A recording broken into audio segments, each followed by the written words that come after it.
All right, everyone. Well, good afternoon and welcome to today's virtual program. My name is Janie Adams. I'm the History Engagement Manager for the Arizona Historical Society, a staff historian, and the associate editor, one of the associate editors of the Journal of Arizona History. A little bit about the society before we get started.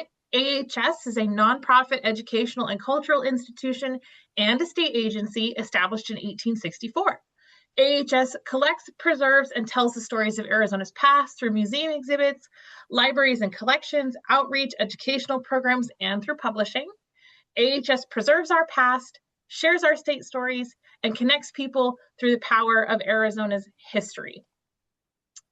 Our members love Arizona history, and support for programming like this comes in part from membership dues. If this kind of programming is up your alley and the thing that you would like to see from the society, consider becoming a member. Members get free admission to AHS museums, special member-only events, and member pricing for programs, copies of the Journal of Arizona History, and so much more. And so to learn about membership, to sign up for our email list, to learn about our museums, to look at our event calendar, you can do all of that and more by visiting us online at azhs.org today. A couple housekeeping notes before we get started. This is a Zoom webinar, so Lynn and I can't see or hear you. But if you have a question, please use the chat or the Q&A feature to pose your question. We are smack dab in the middle, heading towards the end of our Arizona Histories American Stories program series. Our next program will be in 2 weeks, same time, almost the same place. It's a virtual program, but it'll have a different program link. And so if you're interested in any of the programs in the series, check out our website, check out our event calendar to learn about the rest of the programs in the series. All right, and without further ado, I'm going to introduce our speaker for today. Lynn Downey is an award-winning author and historian. She is a former historian of the Levi Strauss and Company and author of Levi Strauss, The Man Who Gave Blue Jeans to the World. Her Journal of Arizona History article, A House Party on an Old Frontier Ranch, How Arizona Became the Dude Ranch Capital of the World, won the 2023 Sonicson Award.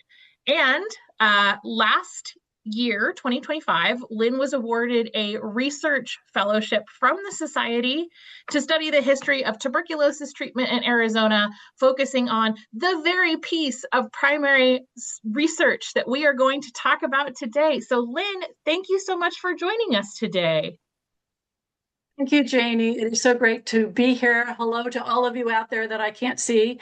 Greetings from Sonoma, California, the real wine country. Thank you so much for sharing your lunchtime with me. Yes, I am going to talk about tuberculosis.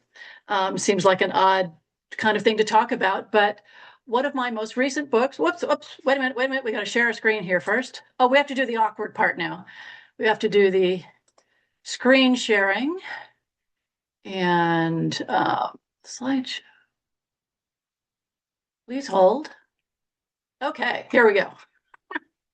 So in 2019, I published a book called Arequipa Sanatorium, Life in California's Lung Resort for Women. It's the story of a women-only tuberculosis sanatorium in Marin County in Northern California, where I grew up, and where my grandmother's life was saved in the 1920s. I managed to rescue the archives and wrote an award-winning book about it. And so the topic, especially the treatment of tuberculosis for women, has always been something that I've been interested in. And as Janie said, very closely with David Turpey. Hi, David, if you're out there, on my article for the Journal of Arizona History. And I told him that I really wanted to explore TB treatment in Arizona as opposed to California. He told me about the research fellowship, and I applied for it, and I was awarded it in December of 2024, which was very exciting. So the work was to be done online in 2025. Or to be done in 2025. So I started going online to the Historical Society's website looking for anything having to do with tuberculosis, and I did that for a few months. Then I was in Tucson for the Tucson Festival of Books in March of 2025. And the Friday before, I just dropped into the archives, which they don't really like you to do, but they were very nice about it. And I wanted to take a look at a few of the things that I'd found in my online research. So there was the Metzger collection. Jeremiah Metzger was a doctor who had come to Arizona for TB treatment and then ended up founding institutions to treat the disease. There was a lot of material about Harold Bell Wright. He was a very well-known author in the early 20th century, and he was living in the Midwest, came down with tuberculosis, and lived in Tucson outdoors for months and months and survived, and wrote a very famous article about it called Why I Did Not Die. But people have already done a lot of work on Harold Bell Wright, so I thought, maybe that's not for me. St. Luke's home in Phoenix, there are quite a lot of records in Tempe, in the Tempe, Arizona Historical Society collections about this home, which also treated TB patients in these individual cottages. But I'd already done the story of an institution. So then, just before I had to leave, I found this record called Buchholz Diary, 1902-1903. A diary. Historians love diaries. So there was just enough time for me to have them pull the diary for me to look at. And the online catalog record says that Maud came to Phoenix in 1902 because she had a bad lung. I wondered what that was. So they pulled this sweet little tiny composition book. It's sort of, 8 by 10, 9 by 12 paperback for me to look at. And I opened it up and read from the first page, which was the reason that Maud came to Phoenix. She said this: a bad lung that whistled like a silly little river tug, the result of pneumonia, being the direct cause of our sudden journey to the land of the cacti. Well, I could not resist a line like that. So I immediately went online and looked to see if anybody had ever done anything with this diary, and nobody had. So I knew I'd found my story. I knew I'd found the story I wanted to write about, the reason I came here. So I returned to the Arizona Historical Society in July and spent all of my time with the diary. I read the whole thing, I transcribed it, and it was just the most amazing journey. Now, as I said, historians love diaries, and there's been a lot in the last about 4 decades.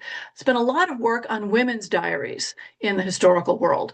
Laurel Thatcher Ulrich found a midwife's diary in the State Library of Maine in 1982 that nobody had ever done any work on because everybody thought it was just the daily domestic life of this midwife. But she saw something else, and she published an annotated version of this diary in 1990 and won the Pulitzer Prize, oh, by the way. It hadn't been worked on very much, but in the late 70s and early 80s, there was this new thing in the world of history called history from the ground up.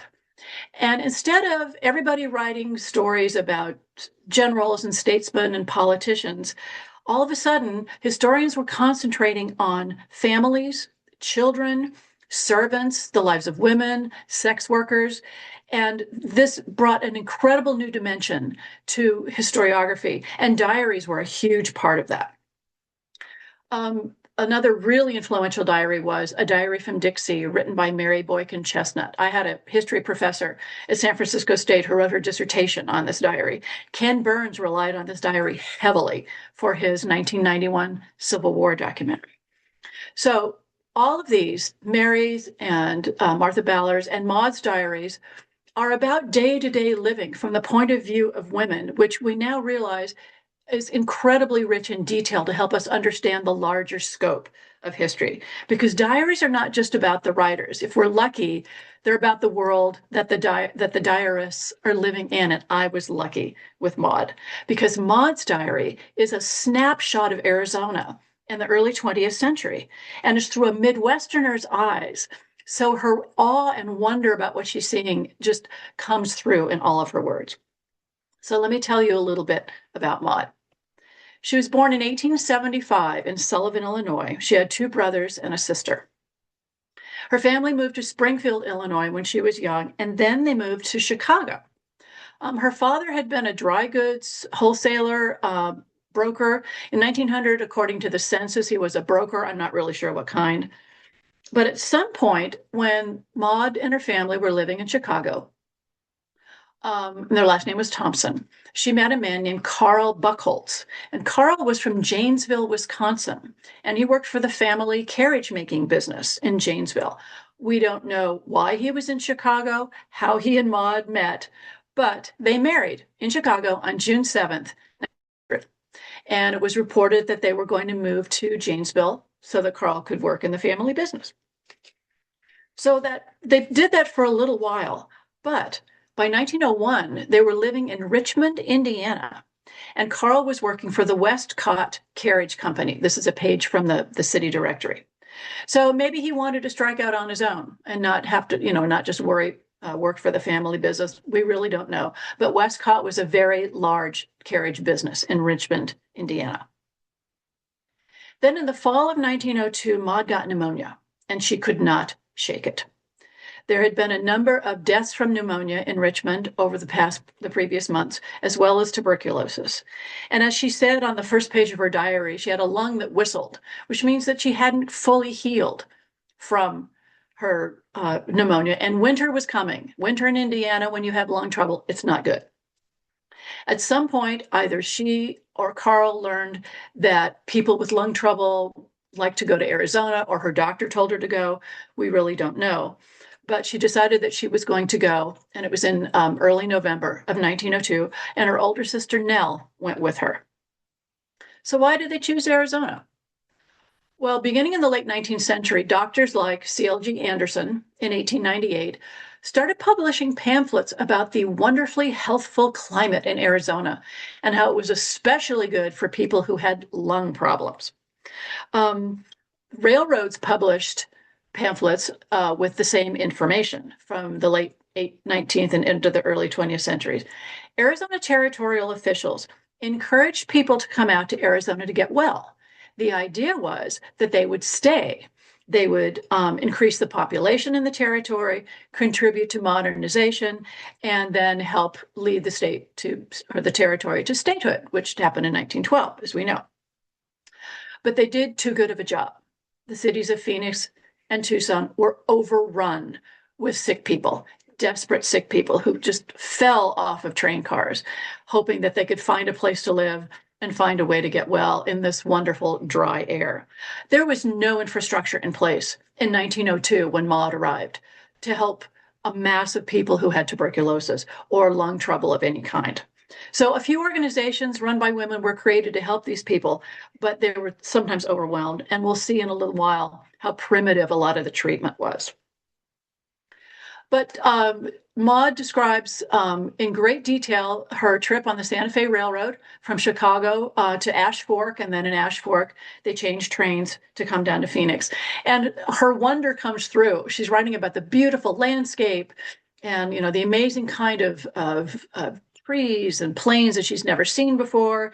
She makes interesting comments about the other people in the train with her. She's a wonderful, wonderful diarist. I'll bet she was a great letter writer too. So Maud and Nell land at the train station in the morning on November 22nd. They go trudging through the mud to the bus that was sent by the commercial hotel where they had planned to stay their first night. It was awful. Their room didn't even have any heat. And they knew that staying in a hotel long term was not going to be affordable for them. So they decided they were going to have to look for lodgings, look for a boarding house. It took them a couple of days, and they actually got a second room at the commercial hotel where it had heat, so it was a little bit better. But they decided again to look for lodgings.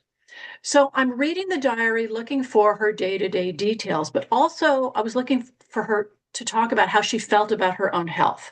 And that would tell me about her, but would also give me a sense of how people with lung trouble, the reason they came to Arizona and what they were looking for when they came.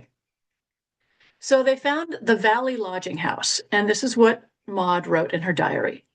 We soon found a room in the Valley lodging house. We inspected our room with a Mrs. Dodge, which would have seemed perfect had not a young man died in room the Saturday previous, and me, fearful and tired, turned away, so afraid of the dread disease consumption, to take what seemed otherwise so good. So what's happening here is Maud is afraid to stay in a room where someone had died of tuberculosis. So she had had pneumonia. She was just recovering from pneumonia, but she could easily have developed TB. So she really needed to take care of herself. And that meant not being in a room where someone had died of TB, because there was still a prevailing idea that if you touched a surface where a tuberculosis patient had touched, you could also get the disease. We know now that's not true. Like just about all respiratory diseases, tuberculosis is spread through air droplets. And so a lot of signs like this were in a lot of public places in the early part of the century. But there was still a lot of fear about contagion through objects. But there were lots of laws against spitting in a number of cities. I think it was Tucson had an early anti-spitting ordinance. So but the rooms, all the other lodging houses they saw were just so awful, and they couldn't afford to stay at the commercial hotel. So Maud decided to just take her fear in her hands, and they took a room at the Valley Lodging House. And this is how she wrote about it. The fear of Mrs. Dodge's room was overcome by our picture of any place, oh Lord, we might call our own. And that room was bright and sunny, with a pretty, cozy nook and electric lights. So she decided to take her health in her hands. And as you can see, there are 3 kinds of weekly pricing here, and that depended on how many meals you had and if you're willing housework to keep the fee down. And I know that at some point, Maud and Nell did do some light housework at the Valley Lodging House. And her stories about living in a boarding house would be great for a novelist or a historian. She describes the parlor. She describes the other people in the lodging house. At this point, it's all just women. She and Nell felt very welcomed, and they got there just in time to celebrate Thanksgiving with all of the other boarders.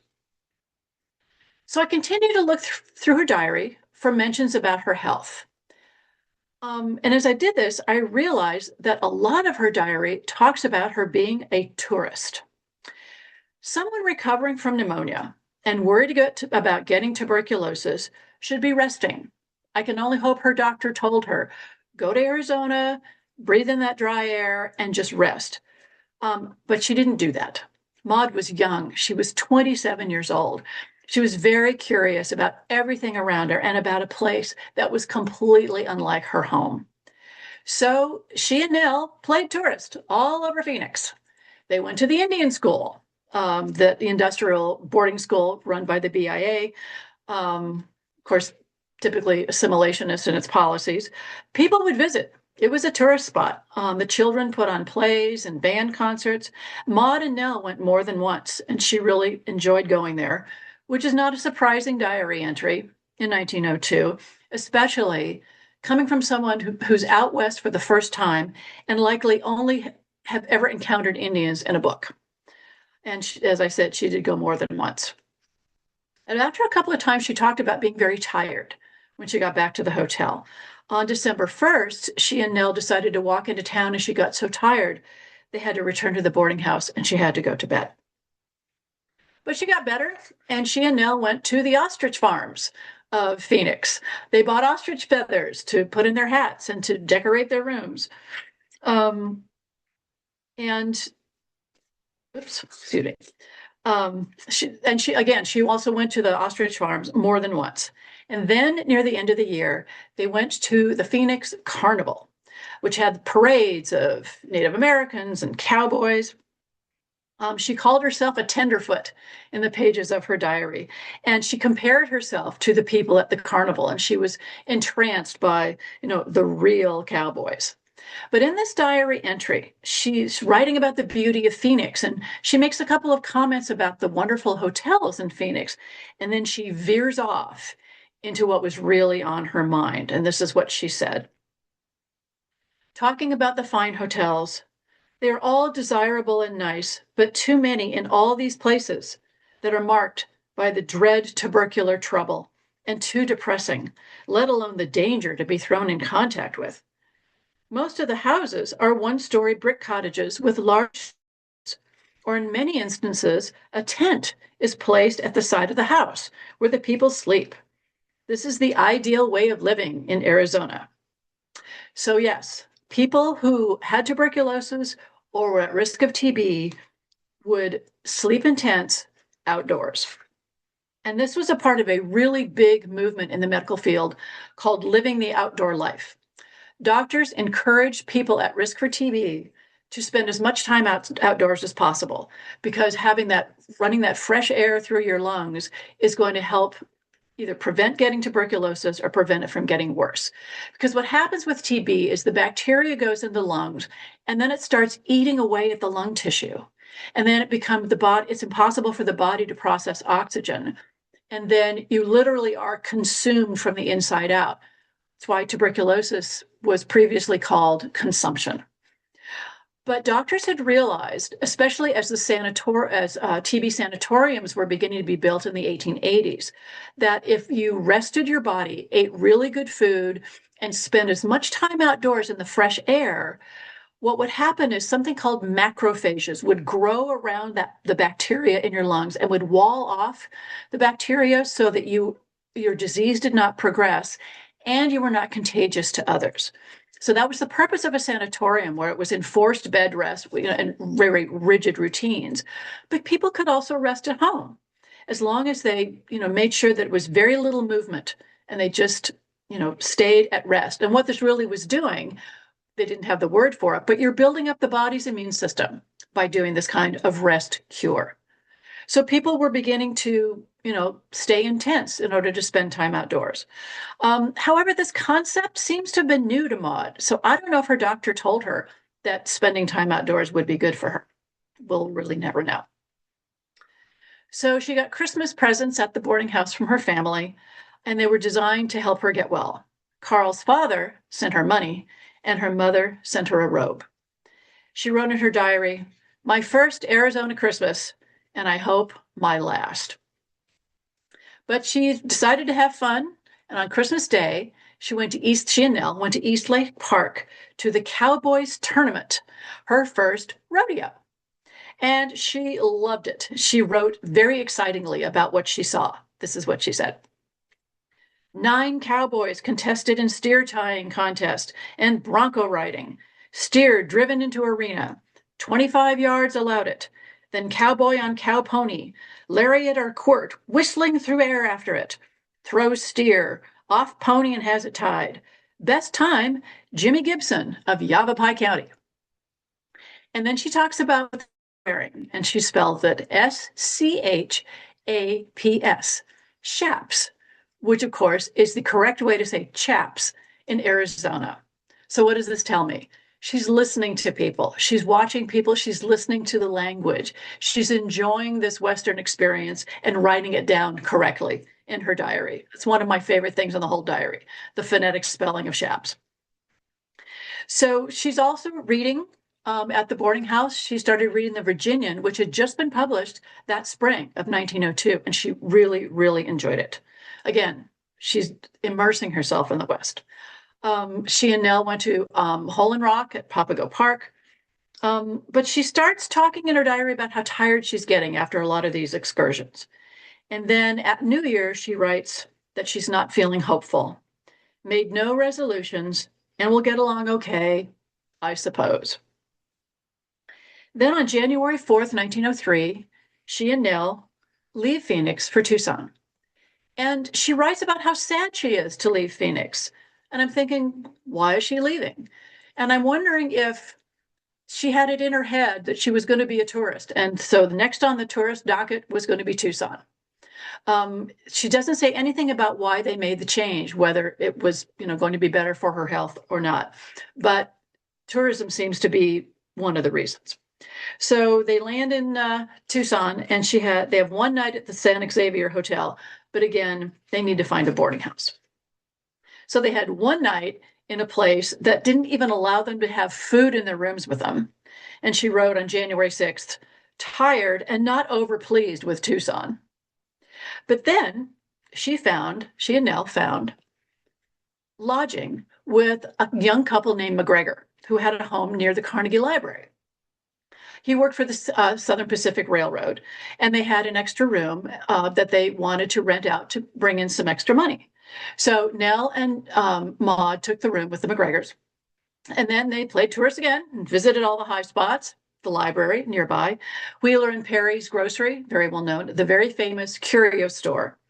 And this was on January 8th and 9th. And then on January 10th, she writes that she was very weak and very sick after going out on one of these excursions. On January 20th, Nell and Maud took a carriage ride out to San Xavier del Bac.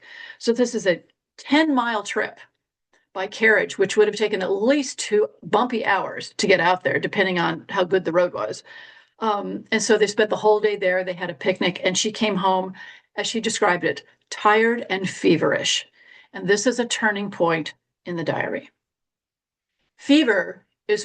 Persistent fever is one of the first symptoms of tuberculosis.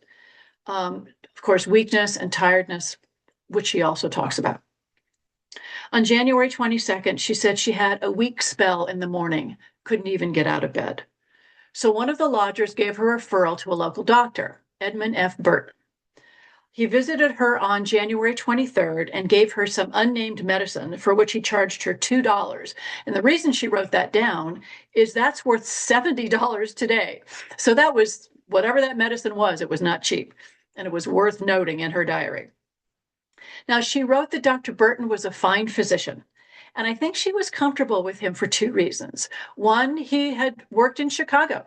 They probably had a lot to talk about. But also, he had come to Arizona to cure himself of tuberculosis, had found that cure and had stayed. So she felt that she was in good hands. But then her diary gets very grim. Saturday, January 24th, Mrs. Burton and another woman, Mrs. Thompson, called. She was examined for tuberculosis, and at 1 o'clock, the doctor came. He took sputum, which is the phlegm that you cough up, and it didn't take long for her to get the dread verdict.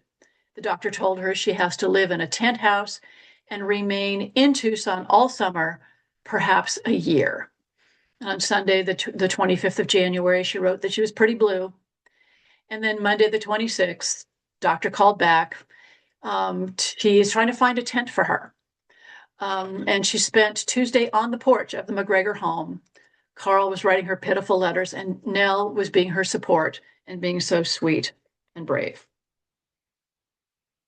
Just a few days later, she had her first hemorrhage. And what a hemorrhage is blood and lung tissue being coughed up out of the lungs. It's that destroyed tissue that comes out. It's terrifying when it first happens. So she's discouraged and she's blue. She wants her husband. She got a nice letter from her mom, and Nell is doing her washing. And then, after this horrifying experience, oh, by the way, Chinese New Year commenced last night, and there was a terrible wreck on the Southern Pacific Railway, 10 miles out of Tucson. What is happening here? This 27-year-old curious woman, despite the dread verdict and with having one of the worst possible symptoms of tuberculosis, is still interested in what's going on in the world around her and what's still going on with her Arizona experience. I think writing in her diary was an act to keep her in the world. I think she's writing herself into the world because she'd been given what could have been a death sentence. And I just find that so moving about her. And it wasn't just all about her. It was all about, well, life goes on around me, and it's still pretty interesting. So she's spending time on the porch. This is actually my grandmother in 1927 with my 2-year-old dad, trying to cure herself of tuberculosis by resting on the porch of the family home in Sonoma, California, before she got sanatorium treatment. And this is what Maud's days would have been. Propped up in a chair, in a robe, outdoors. If it was chilly, you would just put on as many, clothes and jammies and blankets as possible. So this is where she's living. But what's really interesting to me is that the McGregors did not ask her to leave their home. Here she has been given a verdict of tuberculosis. They were either really compassionate or they didn't understand about contagion. But one of her diary entries says she spent time on the porch in her room. So I'm thinking that maybe the room where she and Nell were living had its own porch. So she could have been isolated from Mr. and Mrs. McGregor. And Nell very likely picked up her food, brought her food into her room. There was no discussion in the diary at all about Nell being worried about getting TB. She did get a cold at one point, but it was just for a few days. But if she spent a lot of time with Maud outdoors, that would have protected her from contagion. But she had day-to-day, face-to-face contact with her sister, and it wasn't even mentioned at all in the diary. So Dr. Burton did want her to live in a tent. Now, people would rent tents on their property, and you could go stay in it. Sometimes people would rent tents just for people to live outdoors, and they made it very clear that nobody with TB had ever lived in this tent. But there was a place in Tucson called Tentville, and it was about 3/4 of a mile north of Speedway between First Avenue and Campbell. And it was this big empty lot, and people had just come to Tucson and started pitching tents, everything from little pup tents to sort of more elaborate ones like this with a wooden floor and sides that you could, roll up. But it was very rough. You had to be really desperate to go to Tentville. There were no sanitary facilities. There was no medical care, no transportation. So Dr. Burton didn't want her to go there, but I think he was trying to find her some individual family who had a tent where she could stay. There was a sanatorium nearby. St. Mary's Hospital had been founded by the Sisters of St. Joseph in 1880. And in 1900, they'd added a TB wing, but there were only about 8 beds. And the reason that she didn't go there was very likely because those beds were full. So she's spending her time at the McGregors. And on January 30th, she writes in her diary that she was visited by someone she called Little Miss Moffat, who was a very poor sort of sky pilot. This was Thomas Moffat, who was the minister of Trinity Presbyterian Church in Tucson, which met at the Oddfellows Hall in Tucson. She didn't think much of the Reverend Moffat. She and her family had worshiped at a very progressive church in Chicago, and he was just a little bit too conservative for her. Sky pilot being a sort of pejorative for a minister. There was snow in Tucson on February 4th, which she noted in her diary. But then 5 days earlier, she'd had another hemorrhage. She'd been in bed the whole time, and she wrote that Nell was scared. The first time she ever mentioned how Nell was feeling about her illness. So Mrs. Burton called her about the shack they were still looking for, still a possible solution.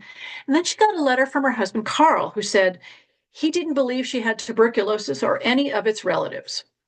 Now, Carl had not seen Maud for 3 months. And if he had shown up in Tucson, he would have believed she had TB. She very likely had lost a lot of weight. She would have been having night sweats. He would have seen the result of the hemorrhaging. She was probably coughing, and she probably had a persistent fever. That would have convinced him that she had TB. So on Friday, February 6th, she wrote that she had nice letters and, from home. And I'm going home in June, whether or no. But she was still pretty sad, and no letter had come in from Carl. On Sunday, February 8th, she wrote, rain, spent day in house, awful backache. Backache is another tuberculosis symptom. And that was the last entry in the diary. Not only that, the 3 pages after this had been torn out. So here I am in the Arizona Historical Society archives with this diary that ended abruptly with no resolution. Well, I couldn't live with that. So in between reading the diary and transcribing it on my days in the archives, I spent my off time in my hotel room researching Maud on Ancestry.com, newspapers.com, and I learned what happened to her. At some point in 1903, she did go home, but about mid-1904, Maud and Carl moved to Tucson together. Carl went to work for Federico Ronstadt's carriage-making business. He, I believe, was Linda Ronstadt's grandfather. So he had a job to come to, but why would they have moved to Tucson?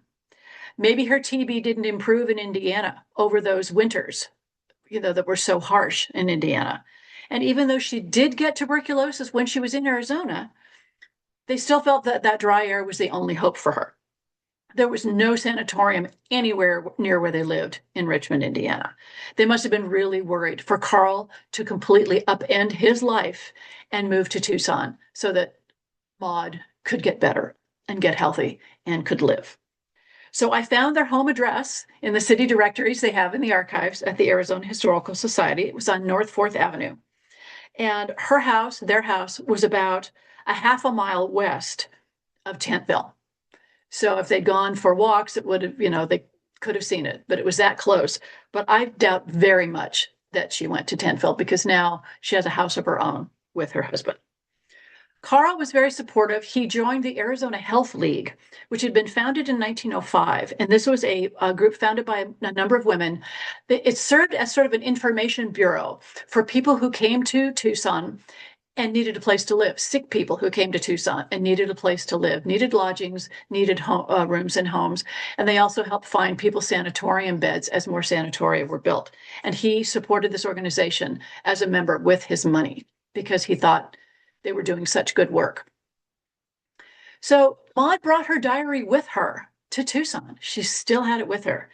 And after the diary ends and those 3 pages are torn out, the next set of blank pages are filled with words and phrases in Spanish. Now, Carl was a superintendent at the Ronstadt factory, and there's evidence that he learned Spanish in order to communicate with the workers for whom Spanish was their first language. So I'm thinking, was she helping Carl learn Spanish? Or was she still that curious young woman and wanted to learn Spanish herself because there were so many Spanish speakers in Tucson? Did that mean she expected to stay in Tucson for a long time? Cured of TB, would they move back to Indiana, or were they looking to permanently relocate to Tucson? We really don't know. But there she is again, continuing to learn, continuing to have an interest in life. But it didn't last. Maud died on March 20th, 1908. She was 32 years old. But she got 4 more years of life with her beloved husband in Tucson. This is the obituary from the Arizona Daily Star. There were also obituaries in papers in Richmond, Indiana, and Chicago. In none of them was her cause of death listed. None of them mentioned that she died of tuberculosis. Now, I've read a lot of obituaries in my career, and a lot of them will mention the cause of death as TB. Did Carl or her parents give out the information about, for the obits? Did they not want her cause of death to be listed? Maybe they just didn't want to think about it. There could have been a sense of shame that they hadn't taken good enough care of her, but for whatever reason, it was very simple obits just like this. So Carl bought a plot for Maud in the very newly reopened Evergreen Mortuary, which at the time was at the very outskirts of town in Tucson. And he stayed in Tucson for over a year, continuing to work for Ronstadt. Did he want to be near Maud's grave? We don't know. But when his father died in June of 1909, just a year and a few months later, he left Tucson for good to take over the family carriage business in Janesville, Wisconsin. He lived with his family until 1924, when he remarried. He took that long to remarry after Maud's death. Sister Nell and her mother moved to Pasadena from Chicago in 1909. Maud's father had died in 1907, just a few months before she did. Had Nell gotten sick? Southern California was another place where people went to get well. And there were many sanatoria in Southern California, TB sanatoria, but there's no way to know. By the 1920s, Nell was a Christian Science practitioner. And apparently no one else in the family, Nell, parents, brothers and sisters, nobody else got tuberculosis. It was only Maud. And we don't know why. Even today, doctors couldn't explain why. It's just something in Maud's genetic makeup that made her susceptible to TB. So sometime in the early decades of the 20th century, Maud's diary was donated to the Wisconsin Historical Society. They have no record of when it came in or who donated it. And I think Carl must have done it because none of Maud's family lived in Wisconsin. Maybe he did it as a way for her to be remembered. Then around 1997, the Wisconsin Historical Society donated it to the Arizona Historical Society because the whole thing was about Arizona. And AHS cataloged it, put it in their online catalog, and there it sat waiting for someone to come along and find it. Years longer, there would have been more beds for her at the St. Mary's Hospital and Sanatorium in Tucson. Many more sanatoria opened between 1911 and 1918 in both Tucson and Phoenix. Whitwell Hospital and Sanatorium would have been available to her by about 1911. There was the Tucson, Arizona Sanatorium, St. Luke's in the Desert in Phoenix. I feel very strongly that she didn't live in a tent camp, that she stayed at home and probably spent time on a porch in the family home. We don't know how she took care of herself. But I just have a strong feeling that she probably spent all of her time and died at home with Carl taking care of her. And I can say that she probably spent time on the porch of their home because that home is still standing. This is the home where Maud and Carl lived from 1904 until Carl left in 1909. And it has a porch. I like to think about it. I'm able to show some of these photos because when I was working at the archives in July, a friend and colleague, an author, Janelle Maloney, also came out to do some research for her next book, which just came out. She studied the history of ostrich ranching in Arizona. It just came out. It's called Birds Gone Wild and Other Stories of Arizona Ostrich Ranching. And Janelle had a car. So she drove me out so that I could find Maud and Carl's house. And then we went to Evergreen Cemetery. We walked into the office and they had very good records and showed the day that Maud was buried in the cemetery with a map of where she was. And we found this very massive stone with just her name. It's Maud T. for Thompson Buchholz. So I was able to take Maud's story, full term from beginning to end. And I want to thank Janelle personally for taking me all over Tucson on a very, very hot day, and helping me to have this really wonderful experience. So being able to find Maud's resting place brings the story, full circle for me that began with an acid-free folder at the archives. And when Maud got tuberculosis in 1903, there were about 185 deaths per 100,000 people in the United States. By 1910, 2 years after she died, this number had dropped to about 160 deaths per 100,000 people. This showed that improvements were being made in treatment, in the construction of sanatoria, more sanatorium beds, both in Tucson and in Phoenix. And what Maud's diary shows us is her personal story, but it's also a universal one.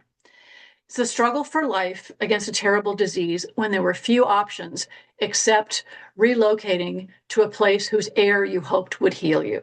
And that's what Arizona was. Arizona offered hope to so many people. A lot of people got better when they did move to Arizona, and they stayed. Jeremiah Metzger, Dr. Burton, who treated Maud, they got better and they stayed. The dry desert air was the only recourse for Maud and Carl. But they had 4 good years together in beautiful Arizona, and I like to think about that. It's a common story for the history of tuberculosis treatment in this country, but what's really uncommon about this are Maud's words in her diary. She's so brave, but she's about her disease. She was so scared, but she still looked around her with awe and wonder about the West. And I'm so grateful to the Arizona Historical Society for giving me the research fellowship and for bringing out that diary for me to look at so I could have this wonderful, wonderful adventure so that I could meet Maud, who's become such an important part of my life. Thank you very much. Thank you so much, Lynn. So we're going to move to the Q&A part. If you have a question, please use the chat or the Q&A feature. We're also having a little bit of connectivity issue, so this will be interesting for everyone. That's okay. That's okay. There might just be a little stilted conversation, but it's okay. So, this program series is kind of looking at Arizona and the national narrative, and also looking at American history through an Arizona lens. So we've kind of talked about this a little bit, but to put a really fine point on it, Lynn, could you kind of tell us a little bit about the national significance of kind of the lungers movement and folks coming to the West, to Arizona in particular, to seek a cure? West offered so much hope for all kinds of people who were ill, um, and needing help. I think about Teddy Roosevelt when he lost his mother and his wife on the same day. What did he do? Wham! He got on the train and went west. And Arizona, that dry desert air, Arizona, New Mexico as well, but Arizona really seemed to capture national attention as the place to go. To heal your lungs. For a long time, only certain kinds of air were considered beneficial for lung ailments, and it was very, very dry air. The first sanatoria were constructed in 1880s in the Adirondacks in New York, which of course was very cold and snowy, but the high altitude, the air was also very dry. So Arizona was so well known for its climate, and I think also the territorial officials themselves were touting this because they were paying attention to the people who were going to Southern California and as well as New Mexico. And they saw that this was a way, like I said, this was a way for them to get people out into the territory. I'm not sure that answers your question. It's sort of hard to pin down. Did I think I lost you? But the ideas about TB treatment nationally were all about dry air, at least in the early part of the 20th century. As you get into the 1930s, doctors realized that it's any kind of air. I mean, the sanatorium where my grandmother was, it could get very foggy and very damp, but it doesn't matter. It was long as it was oxygen and fresh air. But when Maud was going to Arizona, dryness was it's going to dry out your lungs. It's going to dry out, make that the macrophages and the healing of the lungs make it easier. So that's the way everybody felt about treatment, and Arizona did its best to have that reputation. Yeah, absolutely. So there's a question about kind of the euphemisms, right? People are referring to tuberculosis very euphemistically. Does Maud kind of keep it in the realm of euphemism? Does she call it tuberculosis? And then not to be armchair psychologists, but is that choice like a self-preservation measure, or what are we thinking about this word choice? She uses consumption and tuberculosis both in her diary. And the archaic word was consumption. Think about, John Keats dying of TB, being consumed from the inside. But when German scientist Robert Koch isolated the tubercle bacillus in 1882, the name was less about consumption, which was about, it was almost a poetic word. And then it became tuberculosis because it had a science base. Mm-hmm. So by using the term tuberculosis more often in her diary, Maud was claiming this disease as something scientific, and it was also something scientific that wasn't her fault. There, even in the early 20th century, there was this sort of sense of shame for some people who had TB. I talked to former TB patients in the 1950s who'd had it in the 50s, who were still shamed by their families because they'd gotten TB. It was considered a disease of the poor. So even though doctors were trying to make it scientifically based by calling it tuberculosis and never using the term consumption, there was that sense. But Maud claimed that word. But people who didn't have the disease and saw everybody arriving on the trains called them lungers. And that was a pejorative. That's because they were coming into their town. They were coming into their towns.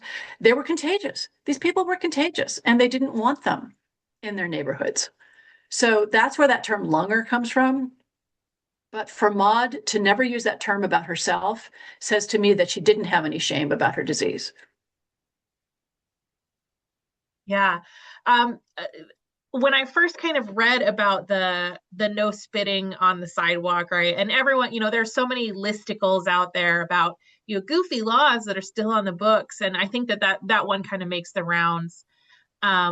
without interrogating the public health concern at the time. And it makes me wonder, how many kind of things that seem kind of goofy and quaint to us today are a result of these major public health scares. And we would have to speculate, of course, but this is not too far before the Spanish flu and other kind of major health crises. So I want to talk a little bit more about the research piece of this. I mean, diaries are just such wonderful, fascinating sources.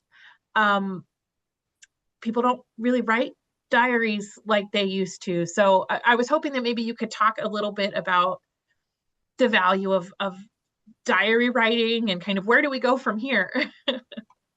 Can I make one comment about goofy laws first? Sure. The doctor who founded the Arequipa Sanatorium, where my grandmother was in California, in 1922, he gave an interview to the San Francisco Chronicle, and he praised women for wearing shorter skirts because that means their skirts were not scraping all the stuff that people were spitting on the sidewalk, and that they were contributing to their health because those short skirts were, we're not scraping up germs. So I just thought that was hilarious. Or maybe he just liked women in short skirts. I don't know. But diaries, every diarist is unique. And I really have a soft spot for women's diaries because, again, there's this whole thing about these early diaries that were just overlooked by so many historians because domestic details were not considered important. But since that movement of history from the ground up, what we have in day-to-day living, we can extrapolate to how this person's family lived and how whole communities lived. And often you get attitudes. I mean, some of the things that Maud said in her diary about the Indians that she saw at the Indian school. Oh, the government's doing such a wonderful job. And look at all the children all lined up in a row in their uniforms. Oh my God, But that's important to give us context for her coming from the Midwest and for how many people in general felt in 1902. So diaries, sometimes diaries, we think of diaries today as, personal journals. We're all like spilling our emotions into diaries. But when you look at ones that were done earlier in earlier centuries, and certainly by women, there's that sense of writing them that I love. Is because if they're talking about their day-to-day life, that's the world they're living in. That is that is where their hearts are, where